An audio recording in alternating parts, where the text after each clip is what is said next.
Shalom, this is Yair Davidiy speaking to you from the land of Israel. We are now about to discuss Reuben, the tribe of Reuben. Reuben was the firstborn son of Israel. Reuben was the firstborn son of Jacob, also known as Israel, who's the firstborn of the 12 tribes of Israel.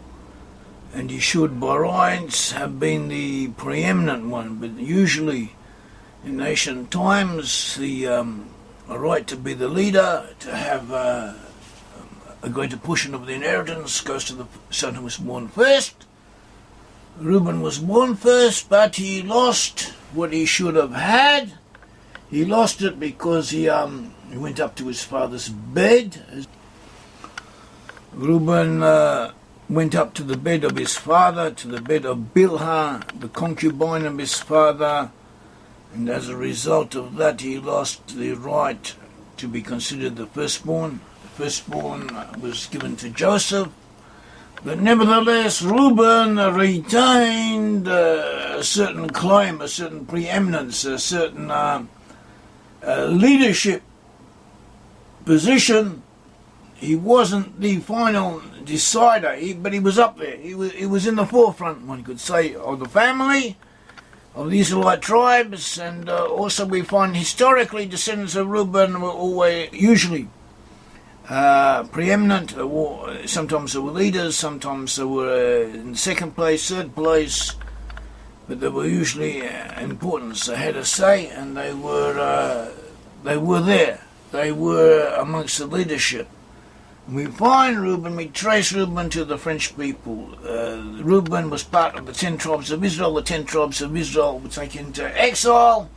Reuben, together with Gad and half tribe of Manasseh, had their lands on the east side of the Jordan, but they were part of the 10 tribes of Israel. All of this region, or that region, was conquered by the Assyrians, so taken into exile, and they were taken to different portions of the Assyrian Empire. And there they lost consciousness of their ancestry, but they moved. They moved in stages, in different pathways, but they all moved and they all converged in Western Europe. And elements from the tribe of Reuben converged, coalesced in France, in what is now France. The first dwellers of what is now France were people of Celtic origin. They were known as Gauls. When you see Gaul in history books, Gaul means France. Gaul is another name for France. Sometimes the name Gaul encompasses not only Gaul but also Belgium and Holland, but usually you can take it as meaning primarily France. The Gauls were also known as Gauls, Galli. To the Romans, Galli means rooster, cock, and a cock is a symbol of France. The French referred to the Gauls as Galli. They were known as roosters, and the rooster became a symbol of France. This is interesting because a symbol of Reuben in Jewish traditional art of the 12 tribes is usually given either as mandrakes or as a rising sun, the sun coming up in the morning.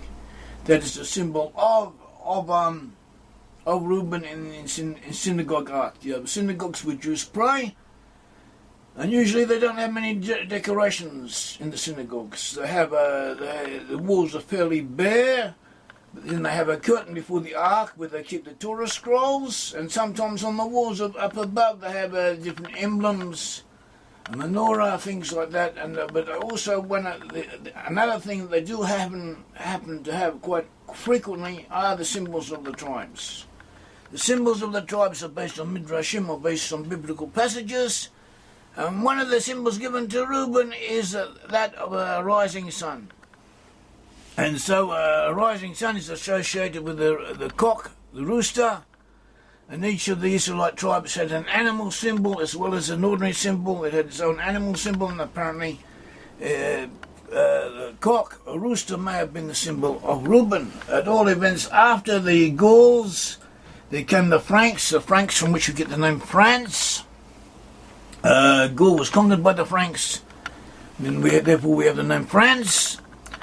The leading element amongst the Franks who conquered it were known as the Ripuari. Franks, also pronounced as Ribuari. Ribuari actually means Reuben. It's a combination of Hebrew and Aramaic. It means Reuben. So we have these peoples named after Reuben, ruling over France and giving France its name. Reuben, as a child, he brought mandrakes. A mandrake is a plant which has flowers. A plant has a root and flowers, and the root often looks like the shape of a man, or looks like sometimes it looks like the male sexual organ, and but that is the root of it, and but also it has flowers that look like lilies. And the mandrakes became a symbol of Reuben. According to the Midrash, the mandrakes were a symbol of Reuben. The mandrakes have a flower which looks like lilies, and lily also became a primary symbol of Reuben, of France. They have the fleur de lis, the flower type symbol which used to be on the old flag of France, and even now it's used as a symbol of Quebec in Canada, which is a French-speaking area settled primarily by people who originally came from France, and they still keep the old symbols with them. So this is how we get, and the symbol is very similar to that of the mandrake. Also, another thing about the mandrake is that it allegedly has aphrodisiacal properties. It arouses sexual appetite. It gives strength in doing the sexual deed, according to folklore. And that may be why it was valued in ancient times. Reuben found the mandrakes. He brought the mandrakes to Leah, his mother, and Leah used these mandrakes to buy the right to be with her husband from her sister Rachel, who was also, both Leah and Rachel were the wives of Jacob, and there had rivalry between them over the attentions of Jacob. Jacob was understood to intend to be with Rachel that night, but Rachel wanted the mandrakes that Reuben had brought to Leah. So Leah, as if to say, sold the mandrakes to Rachel for the right to be with her husband, as a result of which Issachar was conceived. But here later on we have Reuben also being punished, losing his right to preeminence because he went up to the bed of Bilhah, the concubine of his father. So here we have an indication that Reuben had romantic proclivities. He was inclined in that direction. And so too the French do have this reputation. They have the reputation of being romantically inclined. Paris is known as the city of love. Maybe statistically it's not much worse or better than other places in the West, but it does have this reputation, and it has had this reputation for hundreds of years. The French have been known as a romantic people with amorous inclinations, France in Hebrew is known as Zarafat, sometimes transliterated as Zaraphath. Zaraphath is a name in Hebrew for France. In modern Hebrew, Zarapati means a Frenchman. Zaraphat means French. Zaraphat means France. The book of Obadiah 1:20 talks about this first exile in the Hebrew, Galuta Halaza, this first exile, which Asher Canaanim at Zaraphat, which stretches from the Canaanites until Zaraphat. Rashi says Zaraphat is referring to the land we know as France. Rashi was a foremost commentator. He lived in France. He refers to Zaraphat as France. And he also says that Zaraphat was a land unto which the 10 tribes went. The last 10 tribes went to Zaraphat, and they went to the land known as France. Other commentators say similar things, some of them such as the Abarbanel. It's also a great commentator, says that Zaraphat is not only France is intended, but also England, or the island of England, meaning the British Isles. and thereto the exiles went unto, says he. So we have this combination. Also, other sources say that Zarephath is meant primarily the north of France and the Netherlands. And nevertheless, that area, all of that area, is identified with the lost 10 tribes. Well, so we take the name Zarephath and we look it up in the Bible, and we place it in a computer program which traces biblical codes. And we found the name Zarephath encased at intervals of 17 letters in Numbers 26 verses 4 to 5 in a passage concerning the children of Reuben. And so we have Zarephath and Reuben and the children of Reuben in lines speaking of them, and at intervals within these lines with the name Zarephath. And this is impossible to be have come about by chance. It is statistically impossible not to have been pre-designed this way. So in other words, the Almighty God of Israel placed within the Torah, placed within the Torah scrolls, a secret code telling us that Zarephath, France, would be pertain to Reuben and his children. The names of the sons of Reuben were the Hanoki, the Palu, the Hetzoni, and the Carmi. The name Hanok means inauguration or education. Palu means distinction, something extra special. Hetzon means dweller of the courtyard, or the peasant, or the aristocrat, or the landowner. Hetzon. Carmi means vineyard. And all of these names have importance concerning the French character, the French national character. The French traditionally have always stressed high quality educational requirements. The Sorbonne is well known. The French intellectuals and French scholarship are well known. They are also very big on ceremonial and courtship and the correct modes of procedure and manners and so on. And these are all reflected in the name Hanoki. Also, we have the name Palu, from which we get Paloui or Paloui. And the French, they prefer quality to quantity. And often they are the best. They give that little bit extra and they get the best. They are known for quality above quantity. And the French are good, and they are the best in areas that they specialise in. French wine, French cooking, French perfume. A lot of fields where the French dedicate themselves and they make something which is better, which is special. This is reflected in the name Palu or Paloui, distinction. Also the name Carmi, meaning from the name Carmi in Hebrew, meaning vineyard or my vineyard, from the word Kerem, Carmi.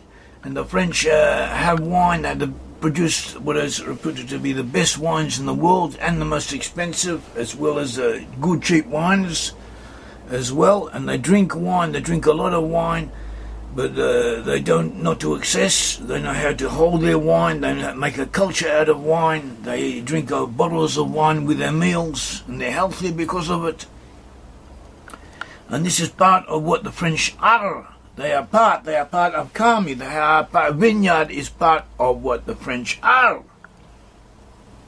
The blessing to Reuben by his father Jacob was qualified. It was on condition. It was limited, as if to say. We have in Genesis 49, beginning verse 3 on to 4, Reuben, you are my firstborn, my might in the beginning of my strength. Preeminent in dignity and preeminent in power. Uncontrolled as water, you shall not have preeminence. Because you went up to your father's bed, then you defiled it. He went up to my couch. Reuben was the firstborn, but he lost the right to preeminence. We have in 1 Chronicles 5, verses 1 to 3. Now the sons of Reuben, the firstborn of Israel, he was the firstborn, but because he defiled his father's bed, his birthright was given to the sons of Joseph, the son of Israel, so that he is not enrolled in the genealogy according to the birthright. Though Judah prevailed above his brothers, and from him came the leader, the birthright belonged to Joseph. the sons of Reuben, the firstborn of Israel, Hanok and Pelul, Hetzon and Carmi. And historically, we find the French were big, the French were powerful, long before the Anglo-Saxons came to the fore. England had only a small population, and it was a relatively poor country. And France was much bigger for hundreds of years at the very beginning. It was 4 or 5 times larger than the whole of the British Isles in population. Later, after the Industrial Revolution and agricultural reforms and different changes, demographically the British Isles became equal to France and exceeded her. But for a long time Britain was lagging behind. France was the first of the Israelite nations to become something, and the French were powerful. Charlemagne, the king of the France, created the Holy Roman Empire. He conquered a good portion of Europe. And after him we had the French kings who were always important. We had Louis XI who led the Crusades. We also had Louis XIV, the Sun King, was known as the Sun King, who was one of the most powerful monarchs in Europe, and the French culture was very important. The French language was an international language. And after that we had the French Revolution and the reforms, and we had Napoleon, who conquered a good portion of Europe, and everywhere that Napoleon went he introduced aspects of French culture and the principles of the French Revolution and French modes of thought and thinking and reforms. And he did a lot of good, even though he didn't last long and he was deposed. The reforms and changes that he introduced had a lasting effect in many cases. He was very important, and even though he himself came from Corsica, the whole character of what he did and what he carried out was French, and his soldiers were French, and he had the French Empire. And after that, you had the French colonial empire, which had colonies all over the earth. They had colonies in North America. Quebec was settled by Frenchmen. They had colonies in India. They had colonies in Southeast Asia. They had colonies in Africa, in the Pacific Ocean. Some of them they lost in the course of time, but some of them they kept, and they were very important, and their achievements in colonial and colonising native peoples were quite impressive. They helped a lot of people, and the people appreciated it and still do. France was important. France for a long period of time was the second most powerful country in the earth. And then it was the third, the fourth and the fifth, but it was always important. And the French were important in the First World War. The French are still important today. So France had the qualities of Reuben, of striving to be preeminent but not quite making it. In the French Revolution, their slogan was liberty, equality, fraternity. Liberty, equality and fraternity. These principles are what the French hold up as the slogan of their nation, and they have lived up to it. So France is Reuben to the degree that we can determine who is who. In other words, the lost 10 tribes exist. The lost 10 tribes settled in the west. The lost 10 tribes became concentrated in certain areas. The Israelite tribes were in those regions. The Israelite tribes were concentrated. Each tribe was concentrated in its own region, its own specific area. The tribe of Reuben was concentrated in the area of France. And there, the aspects of characteristics pertaining to Reuben have been brought to fruition by the French people. We're not saying that all of the French people descend from Reuben. We also know that there were people from Asa, from Edom, and from other non-Israelites amongst them. But to the degree that there are Israelites there, the Israelites there pertain to the tribe of Reuben, and that is where Reuben gave expression to his tribal identity. Thank you.